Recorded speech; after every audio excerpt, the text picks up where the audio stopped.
Hello everyone, Blind Dweller here. So now that we're quickly approaching the most wonderful time of the year, I decided to be a tiny bit selective on what my next video would be for the month of December.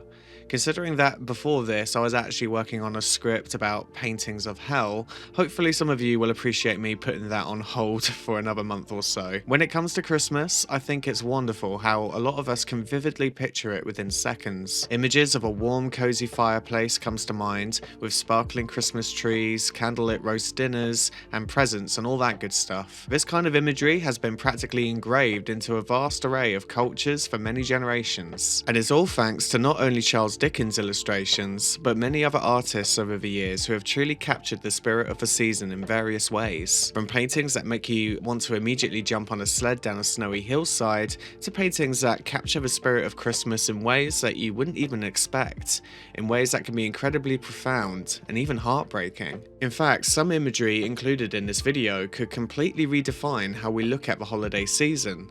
And I mean, let's face it, it's my channel you're watching here, so there's always going to be a dark spin on things when it comes to my content. And surprisingly, there is always a darker side to everything, even the festive period.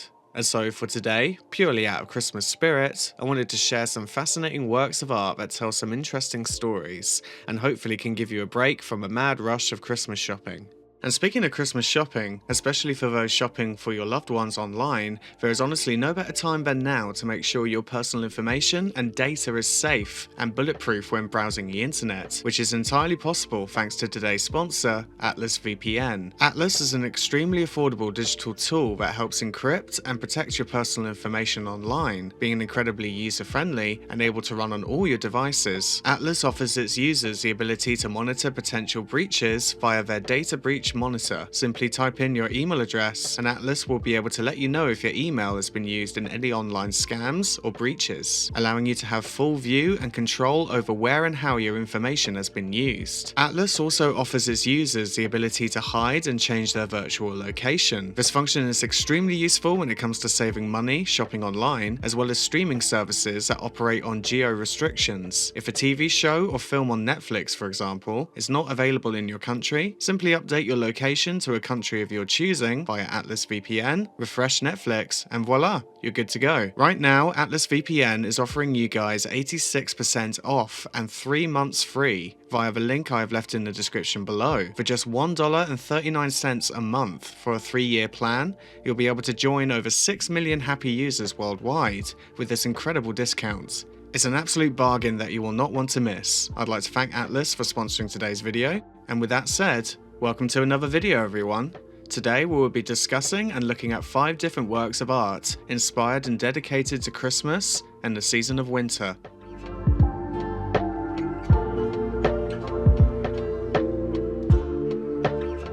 The first painting on our list today is Winter Landscape by Caspar David Friedrich.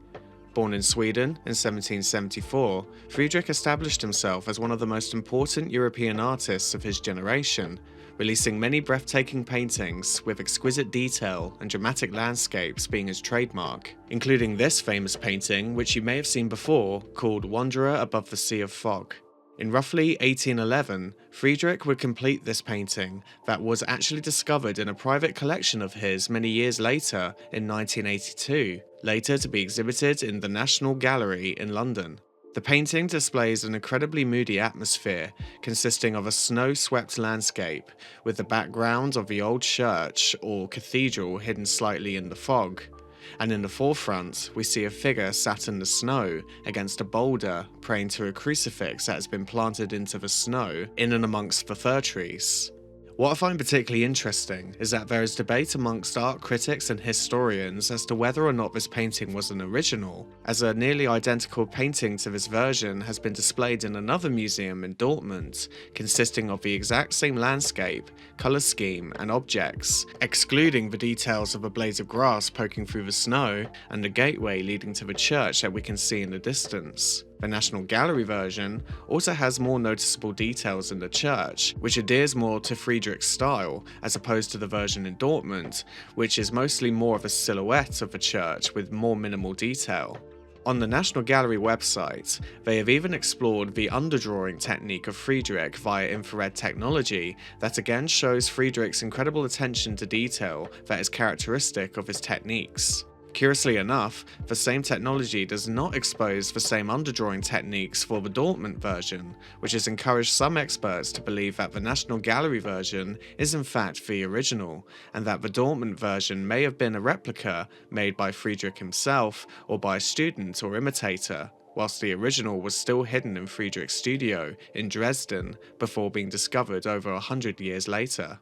Regardless of which one is the original, I find both to be a very bittersweet and moving representation of humankind. One of the most telling features of a painting for me is the two crutches that could be seen lying in the snow, indicating that the figure that we see here has just completed a harrowing journey across this winter landscape, seeking refuge amongst the rocks out of desperation.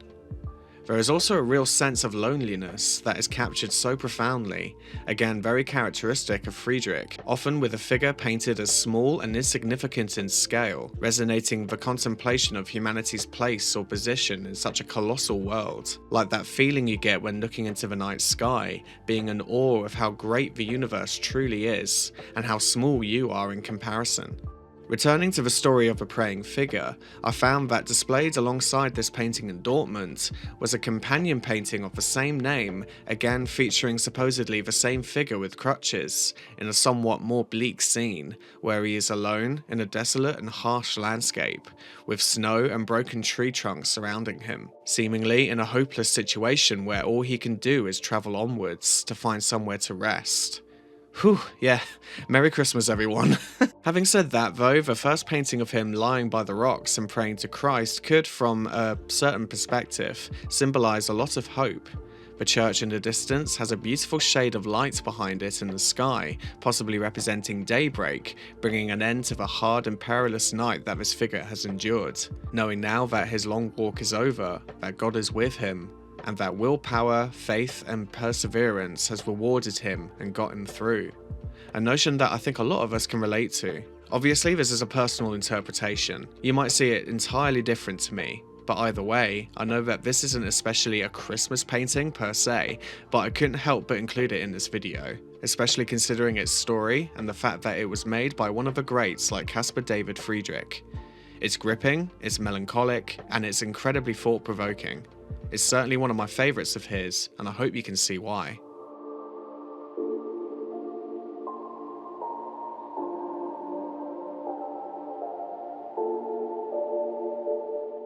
This illustration is called Merry Old Santa Claus by American cartoonist Thomas Nast.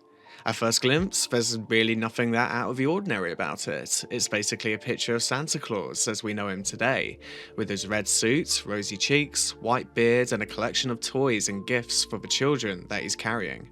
What makes this picture so significant though, is that it's widely considered to be the first known illustration of a modern-day Santa Claus that we all know and love today. Contrary to the popular urban myth that Santa's famous red suit was invented by Coca-Cola in the 1930s and 40s, although they certainly did help in popularizing the image, this particular illustration was created by Nast roughly as early as 1881 for the American magazine at the time called Harper's Weekly. Nast had previously worked on many other versions of Saint Nick for the same magazine, including this illustration called A Christmas Furlough, produced in 1863, presenting Santa as more of an elf-like being, but still depicting having a bushy white beard and sat on top of a sleigh that has been pulled by reindeer. Around Santa can be seen a large gathering of American Civil War soldiers, giving a clear indication of what period in history this cartoon was created in. During this time in history, Santa was still yet to be seen wearing the red suit, however, with many illustrations of Santa Claus wearing various colours such as green, blue, and even yellow, like this illustration here, produced the following year for Clement Moore's poem, A Visit from St. Nicholas. You can even argue that Santa wearing the red suit first came to light even earlier than the merry old Santa Claus picture. This advertising poster for Sugar Plums was released roughly over a decade earlier, in 1868, depicting Santa wearing a red jacket, but a green hat and apparently no trousers. How inappropriate, Santa. But aside from the debate on who invented his red suit and when it was invented, I find the purpose behind the illustration of Santa by Nast to be incredibly heartwarming.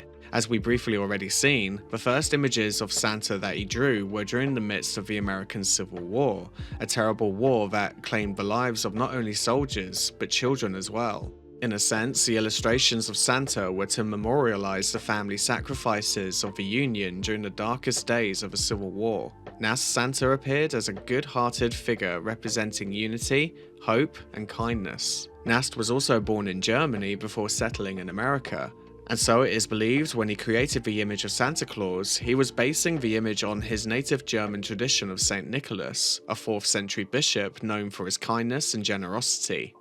Nast combined this tradition of Saint Nicholas with other German folk traditions of elves to draw his Santa in 1862, hence the elf-like appearance that we see here, only later to develop and evolve to this iconic image of him that we see here now.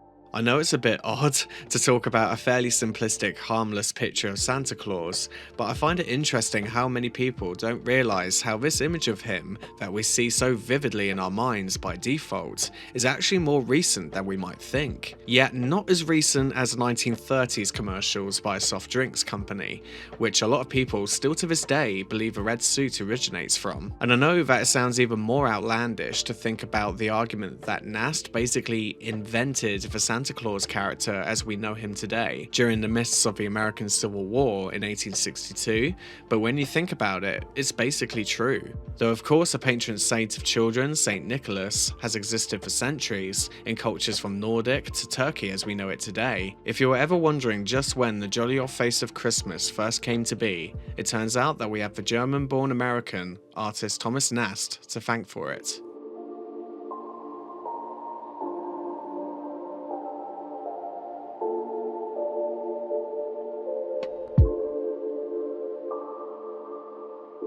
So this next piece of art I'm actually slightly nervous to discuss, but given that there is so much to talk about with this work, and because I'm a huge fan of the artist, I couldn't help but include it for today's video.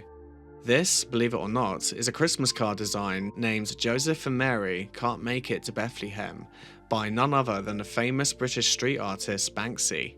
First emerging in Santa's Ghetto exhibit in London in 2005, and since going viral over the years, the artwork we see here is a fairly conventional biblical landscape painting displaying the figures of Joseph and Mary mounted on a donkey, in the midst of their long journey towards Bethlehem, only to find their route is blocked by the infamous, graffiti-covered Israeli West Bank barrier. Above, the wall is presumably the Star of Bethlehem, shining brightly in a dramatic-looking sky. Below, on the left, is a shepherd with his flock, underneath the light of the star. As an artist who has never been one to shy away from social and political commentary, this piece of artwork was apparently inspired by Banksy's travels to the Middle East, where he would leave many of his spray paint stencils on the wall itself, now considered to be some of his best work. In my opinion, this artwork perfectly resonates a very clear and astute message. The wall has been an extremely controversial affair in the media since it was built, believed to be a catalyst of creating a massive refugee crisis and widespread poverty in many parts of the region, and a symbol of racial, ethnic, and religious conflict. As some may be aware, Joseph and Mary, as told in the Bible, had to make the journey to Bethlehem across those same lands where the wall stands today, thousands of years ago. The thing I admire the most about Banksy's art is his satirical genius and how he displays it so blatantly. Many people would consider it inappropriate for a Christmas card, I'm sure, but you can't deny its impact and how important it is to never stray away from awareness. I feel I almost don't really need to say much to explain how clever and thought-provoking this art is. It pretty much speaks for itself. Banksy is the kind of artist that speaks hard truths in his work, and the fact that we can find them in and amongst our everyday culture, even in a location such as this, just makes the messages he conveys hit that much harder. So not exactly a Christmas card to get your nana this year, I'll agree with that, but an incredible powerful image nonetheless.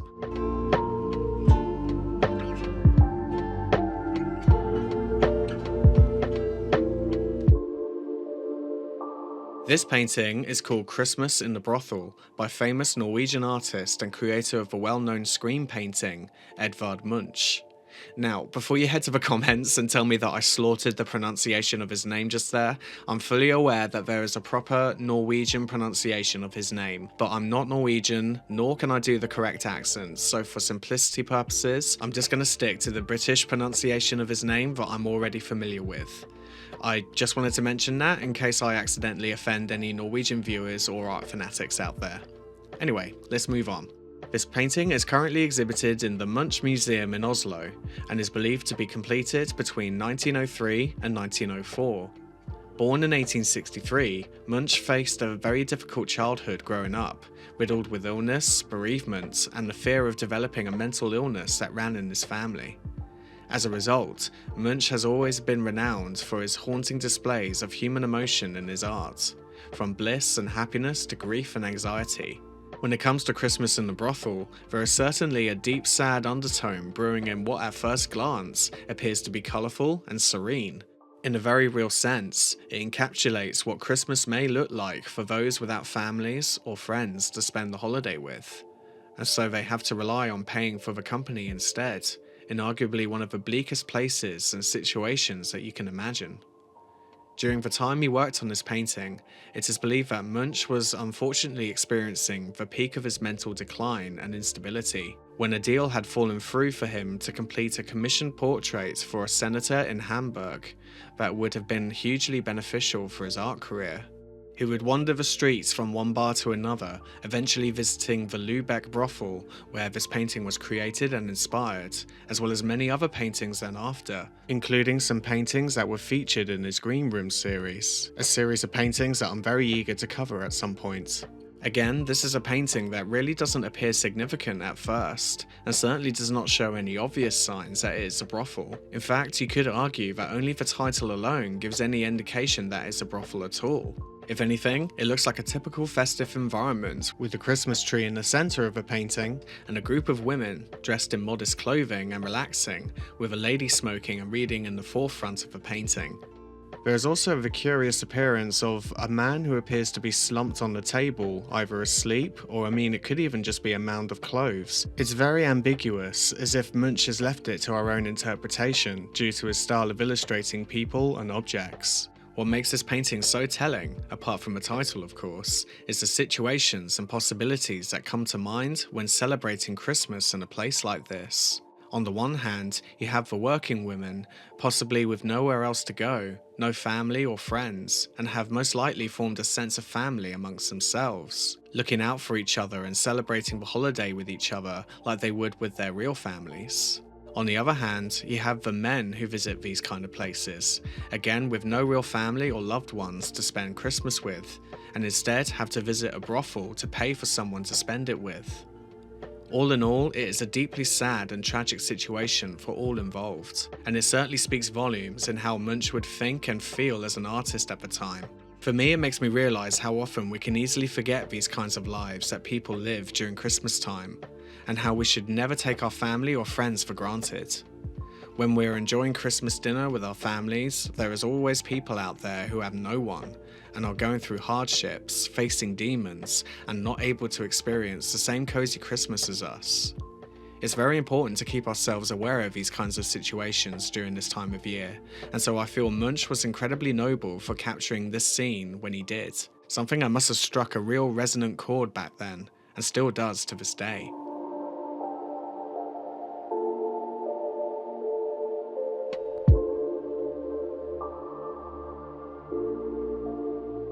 Okay, I'm gonna end this video now on something a little bit more lighthearted. I don't want to leave you guys feeling too down for Christmas.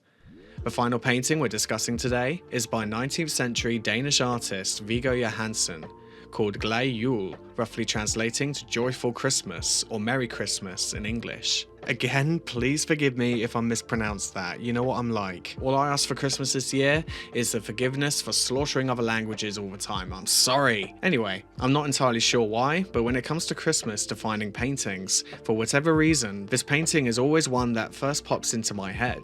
Johansen has been widely considered to be one of the most important Danish artists of the 1890s, being a prominent member of an artist movement called the Skagen Painters. This group of like-minded individuals would delve deep into the realist and impressionist movements in art, essentially capturing the common, everyday surroundings and human interactions in exceptional detail and feel-good atmospheres. This painting, produced in 1891, is just the coziest, heartwarming depiction of Christmas for me, with a close-knit family in a darkened room gathered around a bright and vibrant Christmas tree, holding hands and singing carols. What I find interesting as well is that it not only captures a moment in time, like the rest of Johansson's work, but also a period of history and a glimpse into what family life was like during this time. It is probably just my own interpretation again, but to me it really symbolises how the focal point of Christmas for this family is each other, rather than the presents, Christmas pudding and excessive amounts of Bucks Fizz. It's okay, we've all been there, it's fine. Back in those days, families celebrated with a fairly small and modest feast, partaking in songs and games. Whether a family was passionately religious or not, Christmas Day meant a time to give thanks for their blessings and pray for a bountiful new year ahead. It was about unity and showing kindness. And it may not have a particular deeper meaning behind it like the other paintings and illustrations we've seen, but it tells an important message. Family and friends is what Christmas is all about. It's all about moments like this, and not so much about moments like this. I know it's easy to get wrapped up in the madness of Christmas every year, in all the stress and pressures of our current climate, but hopefully this year, especially after all we've been through, we can all, for the first time in a while, celebrate Christmas more like this painting, enjoying and appreciating each other, instead of, like I said earlier, taking others for granted. For me, it's quite literally a picture-perfect view on how Christmas should be, and will remain so for many other Christmases to come.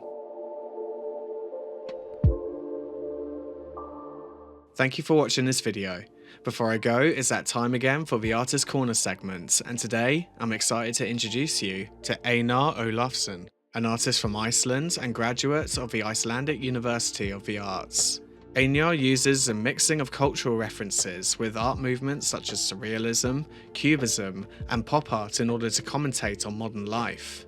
He tackles the concept of humanity currently never being more interconnected as a society, yet it seems we're more lonely than ever. About how artificial, superficial, and absurd the internet metaverse is, and how it's become a big reality of today's existence.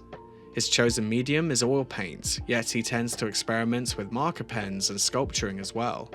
I find his technique immensely striking. His use of colour is explosive, and there is an underlying rawness in what he expresses. With the context of his art taken into account, familiar thoughts of feeling misplaced and disillusioned in a world that expects us to be unrealistically perfect and pure, when in reality, it results in something that is grotesque or deceitful. My favourite work of his so far is this painting, which is in fact a reimagining and reinterpretation of Edouard Manet's The Luncheon on the Grass. What I find interesting in Einar's version is his clever perceptions of the original that he recreates. The original painting looks normal enough at first, until you realise the men are fully clothed and the woman is naked. The perspective is also warped, as the woman in the back, for example, is much larger compared to the figures in the foreground, despite how far in the background she is. The men appear to be aristocratic and seem to be having a conversation. They seem to be in a meadow, yet the lighting is as if it's in a studio, and that's because in fact it is. So for Einar's interpretation, he has positioned the figures as being uncomfortably crammed together, and the entire composition is flattened. The woman in the foreground looks at the viewer accusingly, and the bird above the figures has turned into the Twitter logo, and the picnic hamper contains things like Coca-Cola and crisps, or chips for any Americans who may be watching. I find its satirical nature incredibly profound and fascinating. I highly recommend you check out more of his work and show him some support by following the links that you see here and in the description below. And that's about it from me today. I hope you learned a few things and found this video interesting. At the risk of sounding a bit cheesy, I just want to say it's been an absolutely incredible year for this channel. The amount of support this channel has received has been so amazing, and the feedback on my videos has been absolutely vital in encouraging me to make more videos and improve their quality as I go. So for anyone who has watched my videos, left a comment, shared my videos, shared me your artwork, or subscribed to the channel, thank you so much. I can't wait to see what the new year has in store, and I can't wait to continue making more videos on what I'm truly passionate about. It's a dream come true, and I couldn't have done it without you guys. Anyway, that's enough cheese from me. Stay safe everyone, see you in the next video soon, and of course, Merry Christmas to you all, and a Happy New Year. Bye for now.